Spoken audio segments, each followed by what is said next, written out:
wabarakatuh. Salam sejahtera untuk kita semua. Perkenalkan, nama saya Neni Sriwati. Saya adalah salah satu dosen Sekolah Tinggi Teknik Stitek Dharmayadi Makassar pada program studi Sarjana Teknik Sipil. Pada kesempatan saat ini, saya akan memaparkan mata kuliah pada program studi Sarjana Teknik Sipil, yaitu Drainase Kota. Mata kuliah ini berada pada semester 8 dan memiliki bobot 3 SKS. Adapun capaian pembelajaran dari mata kuliah ini, yang pertama, mahasiswa mampu memahami pengolahan dan aliran air saluran. Yang kedua, memahami permasalahan drainase perkotaan. Yang ketiga, analisa hidrologi. Yang keempat, mengetahui dasar-dasar drainase. Yang kelima, mendesain atau merencanakan sistem drainase. Yang keenam, mampu memahami dasar-dasar pengendalian banjir. Yang ketujuh, menganalisa pengendalian banjir. Yang kedelapan, memelihara kondisi lingkungan drainase perkotaan. Materi ajar pada mata kuliah ini ada 8 item yang harus diketahui. Yang pertama, sejarah perkembangan drainase perkotaan. Yang kedua, beban dan permasalahan drainase perkotaan. Yang ketiga, analisis hidrologi. Yang keempat, dasar-dasar drainase perkotaan dan sistem drainase perkotaan. Yang kelima, perencanaan hitungan drainase perkotaan dan perhitungan drainase jalan. Yang keenam, dasar-dasar pengendalian banjir. Yang ketujuh, perhitungan pengendalian banjir. Yang kedelapan, pemeliharaan kondisi lingkungan drainase perkotaan. Adapun metode pembelajaran yang saya lakukan, yang pertama, ceramah atau diskusi. Yang kedua, pemberian tugas secara individu atau kelompok. Yang ketiga, survei lokasi drainase yang sering terjadi banjir. Metode pembelajaran yang saya lakukan yaitu tatap muka dan online jika ada halangan. Media pembelajaran yang saya lakukan adalah untuk tatap muka saya menggunakan laptop, LCD, papan tulis, dan spidol. Dan untuk online saya menggunakan aplikasi Syakat dan Zoom Meeting. Adapun item penilaian dan pemberian bobot yang saya lakukan, yang pertama kehadiran 20%, yang kedua tugas 25%, mid atau ujian tengah semester itu 25%, yang keempat final test atau ujian semester itu 30%. Itulah manajemen sistem mata kuliah drainase kota yang saya lakukan. Selanjutnya saya akan memperlihatkan video pembelajaran saya. Assalamualaikum warahmatullahi wabarakatuh.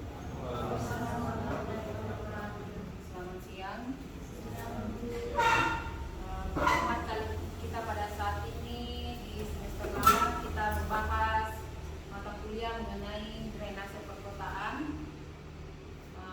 Yang pertama itu yang perlu kita ketahui apa itu drainase.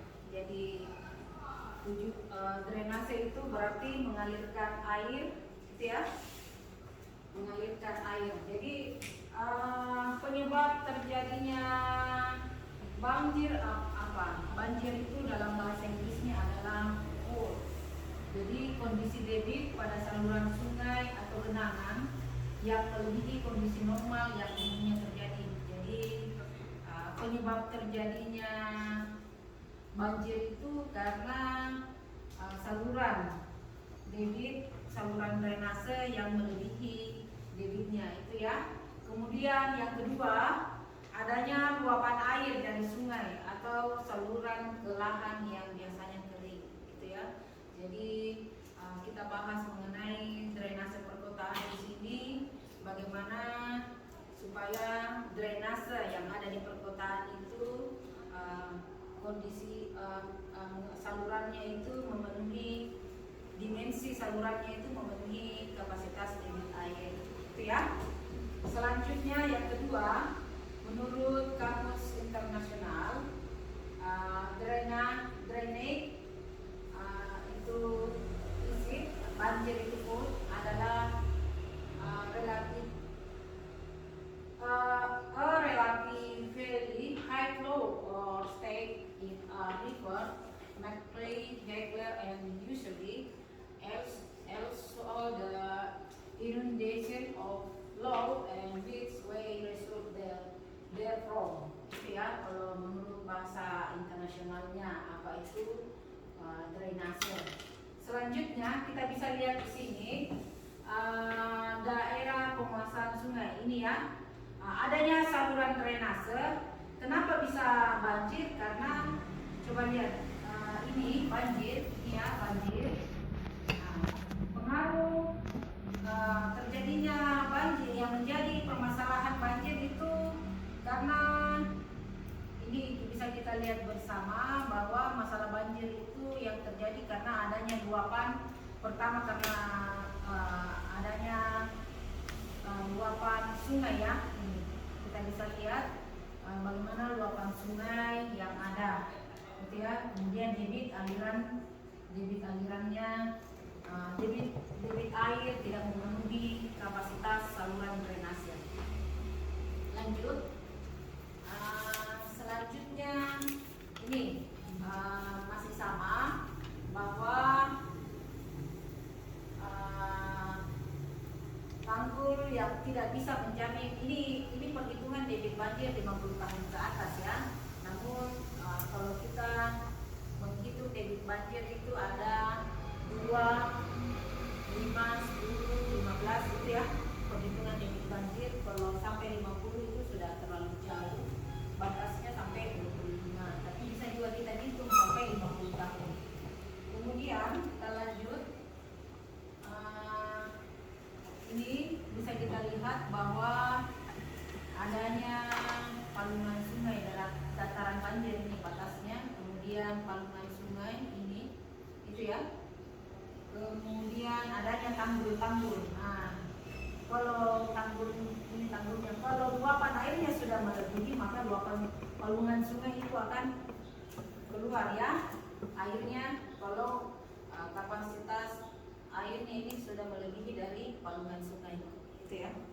Selanjutnya kita masuk daerah urban atau perkotaan. Yang pertama itu interaksi aktivitas manusia dengan siklus hidrologi alamiah. Kemudian adanya gangguan pengambilan air, kemudian penutupan tanah dengan permukaan yang impermeable storm water atau sistem drainase. Itu daerah urban, perpindahan perkotaan. Kemudian siklus hidrologi. Siklus hidrologi itu adanya penguapan ini ya. Kemudian naik ke awan menjadi titik-titik hujan sehingga terbentuknya hujan ya. Kemudian apa itu namanya limpasan? Limpasan biasa juga kita disebut dengan bahasanya runoff, berarti semua air yang mengalir lewat suatu sungai bergerak meninggalkan daerah tangkapan sungai. Das berarti daerah aliran sungai tanpa memperhatikan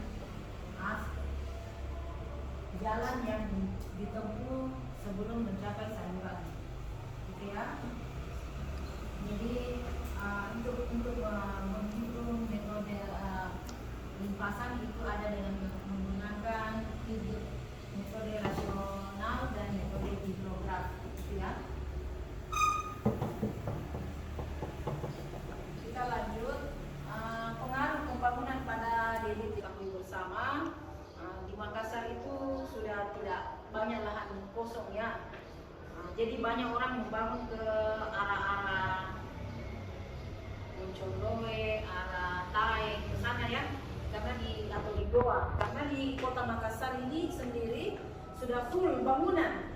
Makanya sering terjadi daerah-daerah tertentu sering terjadi genangan, gitu ya.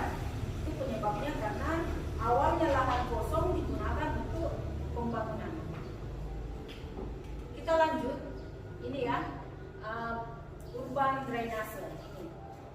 Dari misalnya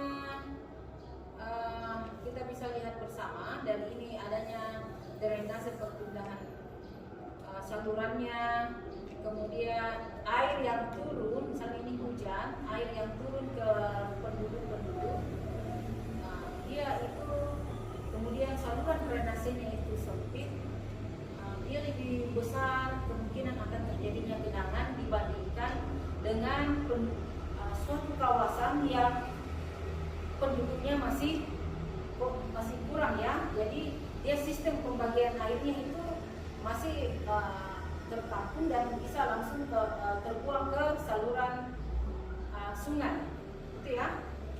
Lanjut, pengertian tentang drainase kota pada dasarnya telah diatur dalam surat keputusan Menteri PU nomor 237 tahun 1987. Yang dimaksud drainase kota adalah jaringan pembuangan air yang berfungsi mengeringkan bagian-bagian wilayah administrasi kota dan daerah urban dari genangan air, baik dari hujan lokal maupun luapan sungai yang melintas di dalam kota. Jadi pengertian dari drainase kota itu sendiri berarti untuk pembuangan air yang mengalirkan bagian-bagian wilayah administrasi kota. Jadi drainase perkotaan itu hanya bagaimana pembagian airnya di wilayah perkotaan, gitu ya. Adapun yang menyebabkan dari genangan itu sendiri karena adanya hujan lokal dan luapan sungai, gitu ya. Kita lanjut. Pengertian drainase itu sendiri itu kan tadi drainase perkotaan. Ini sekarang drainase. Drainase adalah sarana yang berfungsi mengalirkan air permukaan ke badan air atau ke bangunan resapan buatan. Jadi kalau bahasa tekniknya kita sering sebut dengan drainase, tapi bahasa sehari-hari yang sering diketahui bahwa itu apa? Ya, itu ya, solokan atau got, gitu ya. Lain lagi kalau kita membahas mengenai saluran irigasi, gitu ya, tidak. Jadi kita khusus di sini membahas mengenai drainase ya. Jadi kalau irigasi sendiri itu saluran irigasi sendiri itu ada sendiri ya. Lanjut, drainase berwawasan lingkungan adalah pengelolaan drainase yang tidak menimbulkan dampak yang merugikan bagi lingkungan. Terdapat dua pola pengelolaan. Kemudian, drainase perkotaan adalah sistem drainase dalam wilayah administrasi kota dan daerah perkotaan yang berfungsi untuk mengendalikan atau mengeringkan kelebihan air permukaan di daerah permukiman yang berasal dari hujan lokal sehingga tidak mengganggu masyarakat dan dapat memberikan manfaat bagi kehidupan masyarakat. Jadi drainase perkotaan itu digunakan berfungsi untuk mengendalikan atau mengeringkan kelebihan air permukaan di daerah permukiman perkotaan yang berasal dari hujan lokal, ya, sehingga tidak mengganggu kehidupan masyarakat. Lanjut, pengendalian air sendiri, pengendalian banjir adalah bangunan untuk mengendalikan tinggi muka air agar tidak terjadi limpasan atau genangan yang menimbulkan kerugian. Limpasan itu sama yang tadi kita bahas bahwa ya. Kemudian badan penerima air adalah sungai, danau atau laut yang menerima aliran dari sistem drainase perkotaan. Jadi adanya misalnya adanya hujan lokal terjadi, kemudian sungai atau danau sudah penuh, maka biasanya terjadi luapan sungai. Jadi biasa terjadi genangan pada pemukiman tersebut. Selanjutnya, sistem drainase perkotaan. Fungsi dari drainase perkotaan secara umum, yang pertama itu mengeringkan bagian wilayah kota dari genangan sehingga tidak menimbulkan dampak negatif. Yang kedua, mengalirkan air permukaan ke badan air penerima terdekat secara secepatnya. Fungsi dari drainase perkotaan itu mengalirkan air permukaan. Jadi di mana pembuangan akhirnya yang terdekat supaya dia langsung kering ya, cepat mengalir. Maksudnya seperti itu. Kemudian fungsi drainase selanjutnya yaitu mengendalikan kelebihan air permukaan yang dapat dimanfaatkan untuk persediaan air dan kehidupan akuatik. Jadi kehidupan biota-biota laut ini ya, namanya akuatik.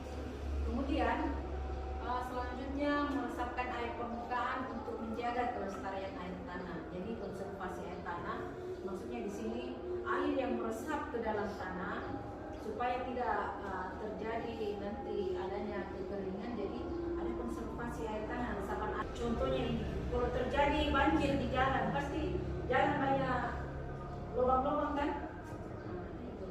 Itu untuk melindungi sehingga tidak terjadi untuk melindungi prasarana dan sarana yang sudah terbangun. Jadi kalau terjadinya banjir di jalan poros, pasti kita juga susah untuk lewat. Kemudian setelah adanya genangan 1 hari atau 2 hari, pasti aspalnya itu jalan terangkat-angkat dan akhirnya terjadi lubang ya. Itu ya, itu pemahamannya di sini. Berdasarkan fungsi layanan, sistem drainase lokal yang termasuk sistem drainase lokal adalah saluran awal yang melayani suatu kawasan kota tertentu seperti kompleks perumahan, kompleks permukiman, area pasar, perkantoran, area industri dan komersi. Sistem ini melayani area kurang dari 10 tingkatan. Pengelolaan sistem drainase lokal menjadi tanggung jawab masyarakat, pengembang atau instansi lainnya. Sistem drainase lokal di sini seumpama begini. Kita tahu adanya suatu pembangunan perumahan, misalnya perumahan apa namanya, perumahan apa yang ada di daerah apa perumahan apa yang ada di Goa kan? Perumahan apa? Apakah namanya kita tahu perumahan apa yang ada di misalnya perumahan ada Hartanto, ada macam-macam ya namanya, ada Citra Land, ada Royal Central Land, ada itu ya namanya perumahan. Jadi suatu kawasan yang pengembang perumahan itu dia harus memikirkan bagaimana sistem drainase yang ada di kawasan perumahan pengembangannya. Dia harus pikirkan bagaimana sistem drainasenya sehingga tidak terjadi genangan pada pemukiman yang dia dibangun. Kemudian bagaimana pengalirannya yang langsung pembuangannya ke sungai, gitu ya, supaya tidak terjadi genangan daerah yang dia kembangkan, gitu ya. Selanjutnya sistem drainase utama. Yang termasuk dalam sistem drainase utama adalah drainase primer, sekunder, tersier, serta bangunan pelengkap yang melayani kepentingan sebagian besar warga masyarakat. Sistem drainase utama merupakan tanggung jawab pemerintah. Jadi kalau drainase lokal itu tanggung jawab dari pengembang perumahan itu sendiri. Tapi untuk drainase primer utama itu tanggung jawab pemerintah kota. Gitu ya. Jadi kita bisa lihat bersama di sini bahwa ini satu kawasan. Coba lihat ya. Ini satu kawasan perumahan. Ini ya. Perumahan. Kemudian ini banyak rumah ya. Di sini banyak rumah. Banyak rumah di sini. Banyak rumah di sini ya. Di sini banyak rumah. Kemudian harus ada sistem drainasenya. Ini namanya sistem drainase yang ada di perumahan itu namanya sistem drainase tersier ya. Ini namanya sistem drainase tersier yang ada di kawasan perumahan. Kemudian dia menuju ke saluran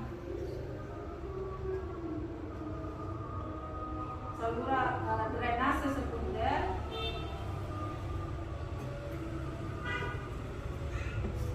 Kemudian ke pusat, ini namanya drainase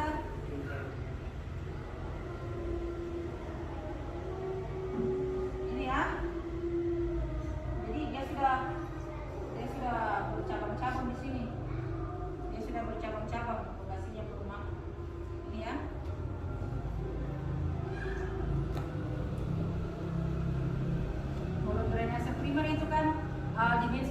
salurannya itu lebih besar ya. Sini salurannya lebih besar. Jadi kalau drainase primer itu tanggung jawab pemerintah, kemudian drainase sekunder itu tergantung dari pengembang perumahan itu sendiri. Gitu ya, jadi itu tanggung jawab dari pengembang perumahan. Kita lanjut, pengendalian banjir. Sungai yang melalui wilayah kota yang berfungsi mengendalikan air sungai sehingga tidak mengganggu dan dapat memberikan manfaat bagi kehidupan masyarakat, pengelolaan, pengendalian menjadi tanggung jawab Direktorat Jenderal Sumber Daya Air (SDA) ya, sumber daya air. Berdasarkan fisiknya, ini yang saya katakan tadi, sistem saluran primer adalah saluran utama yang menerima masukan air dari saluran sekunder. Dimensi saluran ini relatif besar. Ini ya. Akhirnya saluran primer adalah badan penerima air. Ini yang saya katakan tadi. Bahwa saluran primer itu dimensinya lebih besar dan dia menerima air dari saluran sekunder. Gitu ya. Kita lanjut. Kemudian sistem saluran sekunder adalah saluran terbuka atau tertutup yang berfungsi menerima aliran air dari saluran tersier dan limpasan air dari permukaan sekitarnya dan meneruskan air ke saluran primer. Sekunder itu lebih salurannya itu agak kecil dibandingkan dimensi saluran primer. Ya. Kemudian kita lanjut, sistem saluran tersier adalah saluran drainase yang menerima air dari saluran drainase lokal. Nah, ini yang tadi saya katakan saluran drainase primer, saluran drainase tersier itu dia dari perumahan-perumahan, gitu ya. Kita lanjut, kebijakan dan strategi peraturan menteri, gitu ya. Arah kebijakannya yang pertama itu penyelenggaraan atau penanganan terpadu dengan Tiga. Ya, perencanaan teknis. Perencanaan teknis dibuat untuk daerah prioritas yang telah mempunyai studi kelayakan atau rencana kerangka yang disebut juga dengan outline plan. Jangka waktu perencanaan 2 sampai 5 tahun. Itu ya perencanaan teknik sistem drainase perkotaan. Kemudian rencana teknis harus membuat persiapan teknis dan gambar teknis, kriteria perencanaan dan langkah-langkah konstruksi. Jadi dalam perencanaan itu kita harus membuat apa persyaratannya, kemudian gambarnya bagaimana, gitu ya. Adapun kesimpulan kita bisa tarik bersama bahwa seiring dengan pesatnya pertumbuhan perkotaan dan permasalahan banjir yang makin meningkat pula, maka pengelolaan drainase perkotaan harus dilaksanakan secara menyeluruh, dimulai dari tahap perencanaan, konstruksi, operasi dan pemeliharaan yang ditunjang peningkatan kelembagaan dan partisipasi masyarakat. Pembangunan sistem drainase perkotaan harus memperhatikan fungsi drainase perkotaan sebagai prasarana kota yang didasarkan pada konsep berwawasan lingkungan. Konsep ini berkaitan dengan upaya konservasi sumber daya air yang pada prinsipnya adalah pengendalian air hujan dengan memaksimalkan peresapan ke dalam tanah dan meminimalkan aliran permukaan atau limpasan. Jadi ini tadi ada metode rasional, itu ya, di mana perhitungannya itu Q sama dengan S kali C kali I kali A, di mana Q adalah debit puncak, C adalah koefisien pengaliran, I adalah intensitas curah hujan, satuannya milimeter per jam, ini ya. Kemudian A luas daerah aliran, satuannya hektare. Kemudian S faktor konservasi, satuannya 0,00278. Jadi bisa saja kita sebut Q sama dengan ini ya, bisa juga digunakan Q sama dengan, untuk rumus rasional, 0,00278 dikali C dikali I dikali A. Ini ya, rumus rasional. Ini namanya menghitung rumus rasional.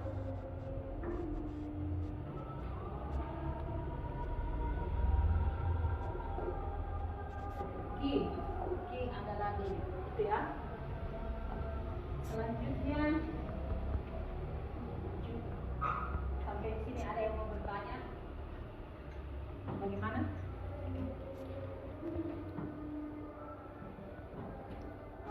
Dari perhitungan debitnya kita bisa dapatkan bahwa I sama dengan 0,00278 dikali C, C pengaliran dikali I, intensitas curah hujan dikali A, luas A, daerah aliran.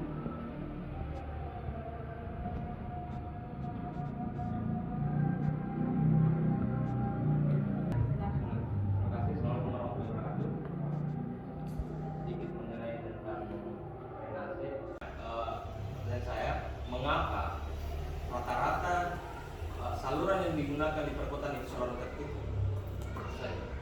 Makasih. Langsung saja ya kita jawab.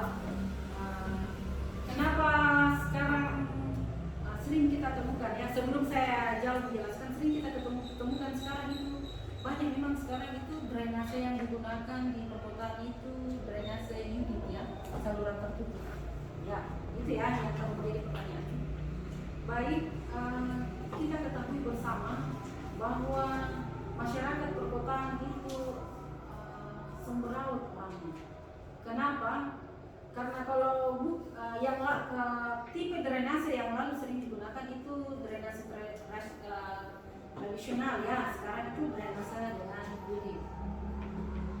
Karena kalau dia saluran terbuka penuh dengan sampah-sampah, itu saja yang sampah-sampah itu yang penuh di saluran itu yang bisa menyebabkan aliran tidak mengalir, adanya tumpukan-tumpukan sampah sehingga drainase itu tidak bisa mengalir gitu ya.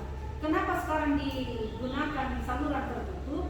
Supaya sampah atau air yang ada di saluran itu tidak terganggu gitu ya. Itu digunakan saluran tertutup supaya kemudian juga fungsi pertama supaya tidak salurannya tidak terganggu dan tidak ada sampah di sekitar saluran. Kemudian yang kedua bisa juga difungsikan, kan selama ini kalau dia terbuka berarti ada bau ya, kalau dia tertutup kan tidak ada bau. Kemudian bisa juga digunakan untuk para pejalan kaki. Kalau dia tertutup itu ya, salurannya bisa digunakan untuk para pejalan kaki. Itu fungsi lainnya gitu ya. Tapi fungsi utama saluran tertutup itu supaya tidak adanya sampah di saluran, sehingga dari sampah itu sendiri kan bisa menyebabkan terjadinya air tidak mengalir karena tumpukan sampah yang banyak. Jadi kalau sampah sudah menumpuk otomatis harus adanya pembersihan kembali ya. Itu. Masih ada ya? Kalau sudah tidak ada mungkin kita akhiri ya. Cukup sekian pertemuan kita pada saat ini. Saya ucapkan terima kasih. Assalamualaikum warahmatullahi wabarakatuh dan selamat sore. Itulah tadi video pembelajaran yang saya lakukan pada mata kuliah Drainase Kota pada program Sarjana Teknik Sipil Sekolah Tinggi Teknik Titek Darmayadi Makassar. Semoga video pembelajaran ini memberikan kontribusi kepada mahasiswa dan teman-teman sejawat untuk peningkatan pendidikan. Sekian dan terima kasih.